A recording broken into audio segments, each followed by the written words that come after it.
अस्सलाम वालेकुम वरहमतुल्लाहि वबरकातुहू। इत्तेहाद न्यूज़ में आप सभी का खैर मकदम। मनफअत एक है, इस कौम का नुकसान भी एक ही, सबका नबी, दीन भी, ईमान भी एक, हर में पाक भी, अल्लाह भी, कुरान भी एक। कुछ बड़ी बात थी जो होते मुसलमान भी। हम सभी जानते हैं कि मसलक जमात पार्टियों के इख्तलाफात ने मुसलमानों के इत्तेहाद को तार तार करके रख दिया।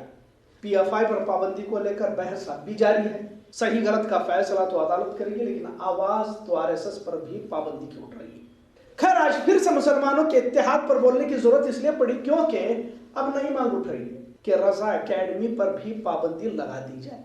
कैसे एक एक करके निशाने पर लाया जा रहा है। इससे पहले भी हमने देखा कि तबलीगी जमात को लेकर भी एक हंगामा खड़ा किया गया था दौरे कोरोना के वक्त। फिर मौलाना लोगों को भी निशाना बनाया गया। मदरसे तो पहले से ही निशाने पर है। लिहाजा कहने का मतलब, जब किसी तंजीम या जमात पर पाबंदी लगा दी जाती है तो इस पर कुछ लोगों को खुश होते हुए भी देखा जाता है, क्योंकि मसलक का जहर जो अंदर है और पाबंदी की खुलकर हिमायत करते हैं। यकीनन जो भी मुल्क के मुखालिफ कामों में मुलविस है, कार्रवाई होनी चाहिए। सिर्फ एक ही समाज के लोगों की जमातों को निशाना बनाना सही नहीं है और संविधान इसकी इजाजत भी नहीं देता। खैर, अब बम्बई की रजा एकेडमी पर पाबंदी की मांग की जा रही है। मौलाना साद हो या जाकिर नाइक हो, मौलाना कलीम सिद्दीकी तो अब तक जेल में है। बेइज्जती की इंतहा कह सकते हैं कि कोई आवाज मौलाना कलीम सिद्दीकी को लेकर उठते कहीं पर भी नजर नहीं आती, क्योंकि कुछ लोग अपने अंदर मसलकों की बुनियाद को लेकर जहर अपने अंदर रखते हैं और वो ऐसे वक्त में बाहर भी निकालते हैं। मजहब तब्दीली का कानून तो मंजूर किया है, लेकिन इस कानून मंजूरी का भी मकसद समझते हैं कि कैसे निशाना बनाया जा रहा है। अब तो आए दिन मुस्लिम, ईसाई, दलित समाज छोड़कर हिंदू मजहब को इख्तियार करने की खबरें टीवी मीडिया में सुबह शाम चलाई जाती, लेकिन यहाँ आपको किसी तरह की पाबंदियां नहीं आयद की जाएगी। लेकिन अगर कोई अपनी मर्जी से किसी धर्म को छोड़कर दूसरे धर्म में जाता नजर आता है तो कुछ अपने आप को धर्म के ठेकेदार समझने वाले हथियार लिए गले में भगवा गमछा पहनकर कहीं पर भी घुस जाते हैं और मारपीट करने लगते हैं, जबकि कानून को हाथ में लेने का किसी को भी अधिकार या हक नहीं है। खैर, अब जब ईद मिलादुन नबी की तैयारियां जारी है तो मुसलमानों को क्या करना चाहिए? बहुत सारी बातों को नजरअंदाज कर बिखरे हुए माशरे को कैसे मुत्तहिद किया जाए, इस पर तवज्जो देनी होगी। बहुत कुछ हमारे हाथ से निकल चुका है, बहुत कुछ खो रहे हैं और हो सकता है कि शायद आने वाले दिनों में अभी बहुत कुछ खोते हुए हम अपनी आंखों से देख सके। ऐसे वक्त में मुस्लिम समाज को क्या करना चाहिए, इस पर इल्मी दानिशवरों को, जमात के जिम्मेदारों को और जिनके हाथ में उम्मत मिल्लत का मुस्तकबिल है, ऐसे नौजवानों को आगे बढ़कर बड़ी समझदारी से मामले को समझना होगा और समझकर संभालना भी होगा। एक बार फिर बड़े अफसोस के साथ कहता हूं कि नौजवानों में इस बात की कमी को शिद्दत से महसूस किया जा रहा है। जो मोहल्ले के जमात के जिम्मेदार हैं, इनसे बात करो तो आगे कोई बढ़ना नहीं चाहता। क्या मामला इतना गया गुजरा बन चुका है? और मान लो कि मामला हाथ से निकलता जा भी रहा है तो इसे फिर से उसी नहज पर लाने के लिए हम सबको सोचना होगा। अब जब जश्न मिलादुन नबी मनाया जा रहा है तो सही गलत, बिदअत, खुराफात वगैरह की भी बहस शुरू हो जाती है। लेकिन अगर मिल्लत को जोड़ने का कोई भी मौका मैसर हो रहा है तो क्यों ना सब मिलकर अच्छे अंदाज में मनाने की कोशिश करें। अगर कोई नहीं भी मानता है या फिर किसी को गलत भी लगता है तो खामोश बैठे, इसका इजहार कर किसी को गलत साबित करने की क्या जरूरत है। और जो भी मना रहे हैं, इन्हें चाहिए कि हम किस नबी की यौम पैदाइश का जश्न मना रहे हैं, इसका एहसास भी तो रहे। हम उस नबी की यौम पैदाइश मना रहे हैं जिससे दुनिया, जहान, जमीन, आसमान का वजूद बाकी है। कि मोहम्मद से वफा तूने तो हम तेरे हैं, ये जहां चीज है क्या लोह कलम तेरे हैं। और महज इश्क रसूल के दावे करने से आप नबी के आशिकों में शुमार नहीं होगा, बल्कि हमने नबी की मोहब्बत में कुछ किया ही नहीं और वो नहीं किया जिसे हम आशिक रसूल कह सकें। जब आज के दौर में कोई भी ऐरा गैरा नबी की शान में गुस्ताखी करे और हम खामोश बैठे रहे, मोहब्बत होती तो तड़प उठते और तारीख के औरात हमें यही सबक देते हैं। अब मामला कुछ अलग बन चुका है। हमें दीन, इस्लाम, कुरान, हदीस से ज्यादा मसलकों से मोहब्बत हो चुकी है। नबी की शान में गुस्ताखी पर खामोश अख्तियार करने वाले जमातों के इख्तलाफात पर आस्तीन चढ़ाकर घरों से बाहर निकलते हैं।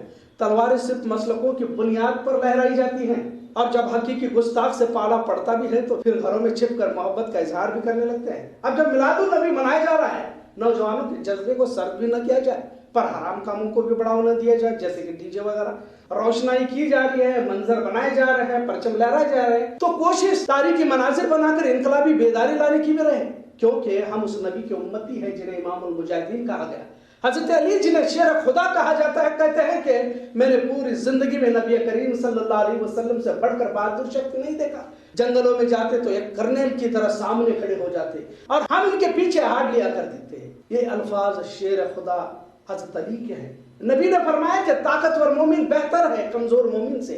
मेरे नबी ने फरमाया कि जिस पाकिज़ा अमल में मेरा पाकिज़ा खून गिरा है, इन्हीं खून के कतरों पर से तुम चलते आओगे और मुझसे हौज़ कौसर पर आमिल होगे। ये बुज़दिली का सबक तो हमारे नबी ने हमें नहीं दिया था। दुनिया की मोहब्बत ने हमें अपने मकसद से दूर कर दिया है। मुशरिकों की तरह हम 1000 साल जीना चाहते हैं। किसी ईद के पीछे की वजह जानने के बजाय हमने तफरीक और एंटरटेनमेंट बना दिया है। ईद मिलाद महज लाइटिंग या परचम लहराने की ईद नहीं है, बल्कि नबी जो सोचते थे उस सोच को जिंदा करने का नाम ईद मिलाद है। इसी तरह रमजान का पैगाम सिर्फ सहरी, इफ्तारी और तरावी नहीं है, बल्कि अल्लाह रब्बुल इज्जत तुम्हें भूख प्यास के मरहलों से गुजार कर अल्लाह के दीन की खातिर कुर्बानी देने के लिए तैयार कर रहा है, क्योंकि अल्लाह ने हमारी जान और माल को जन्नत के बदले खरीद लिया है। इसी तरह ईद कुर्बान का पैगाम भी है। हमने जानवर की कुर्बानी देकर जानवर का गोश्त रिश्तेदारों को तकसीम करना या खुद फ्रीज में रख कर खाना या फिर चमड़े मदरसों को देना, यहाँ तक कि इसे महदूद कर दिया है। लेकिन इसका असल मकसद तुम्हारे अंदर कुर्बानी का वो जज्बा पैदा करना है, ताकि वक्त आने पर इब्राहिम अलैहिस्सलाम की तरह तुम भी अपने आल औलाद, अपने बच्चों की कुर्बानी देने के लिए तैयार रहो, क्योंकि हमें जो भी मिला है, जो भी हमारे पास है, ये अल्लाह ही का तो है। खैर, इस्लाम की तारीख बुजुर्गों की कुर्बानियों से भरी पड़ी है, पर आज कोई कुर्बानी नहीं देना चाहता। ये भी उतना ही सच है। इल्म वाला हो या जाहिल, सभी को दुनिया चाहिए, फिर किसी भी हाथ से कमाई जाए, उल्टी सीधी, हराम हलाल। खैर, अब जब मिलादुन नबी बनाया जा रहा है तो नबी की जिंदगी के साथ बुजुर्गों की तारीख को भी याद किया जाए। हम कर्नाटक से हैं तो शेर हिंद टीपू सुल्तान को भी याद किया जाए, और ये हमारा हक है, क्योंकि इस मुल्क में आजादी का सबक इसी शेर हिंद ने दिया है, वरना अंग्रेजों से लड़ने की हिम्मत या किस्मत थी। खैर, टीपू की तारीख को मस्क करने की भी कोशिश जारी है, तो टीपू सुल्तान को भी हमारी नस्लों में याद किया जाए, इसका ख्याल रखा जाए, मिल्लत को जोड़ने का कोई भी मौका दाया न होने दिया जाए, क्योंकि वक्त बहुत नाजुक है। और साथ में दलित, ओबीसी, दिगर लोगों को बुलाकर नबी की तालीम से आरास्ता किया जाए, इजलासों में बुलाया जाए। एक बहुत अच्छा मौका है कि नबी की तालीमात को आम करने का। उमूमन दरगाह में देखा जाता है कि रोशनाई, सजावट देखने के लिए लोग भी दूर दूर से आते हैं और घूमते फिरते नजर आते हैं। इन्हें एहसास दिलाया जाए कि हालात के लिए हम खुद जिम्मेदार हैं, खासकर मसले के इख्तिलाफात से बचने की कोशिश करें, क्योंकि अब वो वक्त नहीं रहा जो छोटी सी बात पर बहस मुबासे हुआ करते थे। और वैसे भी हमने इसी देवबंदी बरेली के चक्कर में अपनी 2 नस्लों को बर्बाद किया है।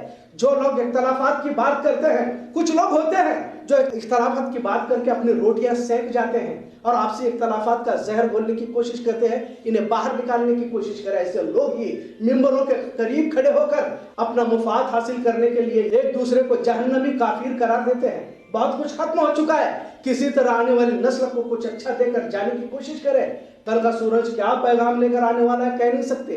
नफरत अदावत छोड़कर मोमिन का आईना है, इस हदीस पर अमल करने वाले बने और इसी पैगाम को इस मिलादुन नबी के मौके पर आम करें, इत्तेहाद को कायम करें, क्योंकि इत्तेहाद जिंदगी और इंतशार मौत है। यही आज का पैगाम। आज का मौजू कैसा था, इस पर जरूर कमेंट करें, शेयर करें, लाइक करें।